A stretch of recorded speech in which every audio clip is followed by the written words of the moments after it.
ഉദാഹരണം പറയാറുണ്ട്. പരലോകത്തെത്തുമ്പോൾ ആൾക്കാരുടെ സ്വഭാവം ദുൽഖർനൈൻ റളിയല്ലാഹു അൻഹുവിന്റെ കൂടെ കടലിൽ പോയ ആൾക്കാരെ പോലെ ഉണ്ടാകും പരലോകത്തെത്തുമ്പോൾ.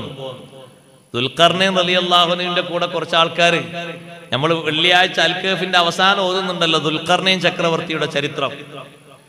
അലക്സാണ്ടർ ഒന്നാമൻ, അവരാണ് ദുൽഖർനൈൻ ചക്രവർത്തി. ഭൂമി, ഈ പ്രപഞ്ചം അടക്കി ഭരിച്ച വലിയ ആളുകളിൽ 4 ആളുകളിൽ ഒരാളാണ് ദുൽഖർനൈൻ എന്ന് പറയുന്ന മഹാൻ. അവർ നബിയായിട്ട് അറിയപ്പെട്ടിട്ടില്ലെങ്കിലും വലിയാണ് എന്നതിൽ പക്ഷാന്തരമില്ല. ആ ദുൽഖർനൈൻ തന്റെ ആളുകളുമായിട്ട് ബഹ്റുൽ ദുലുമാത്തിലൂടെ യാത്ര ചെയ്യാൻ, ഇരുൾ മുറ്റിയ സമുദ്രം, വെളിച്ചെത്താത്ത സമുദ്ര ലോകമുണ്ട് ഇപ്പോഴും. ആഴം കാണാത്ത സമുദ്രല്ലേ എത്രണ്ട്. അതുകൊണ്ടല്ലേ ഇപ്പൊ അടുത്ത് കോടീശ്വരന്മാര് 4 എണ്ണം പോയിട്ട്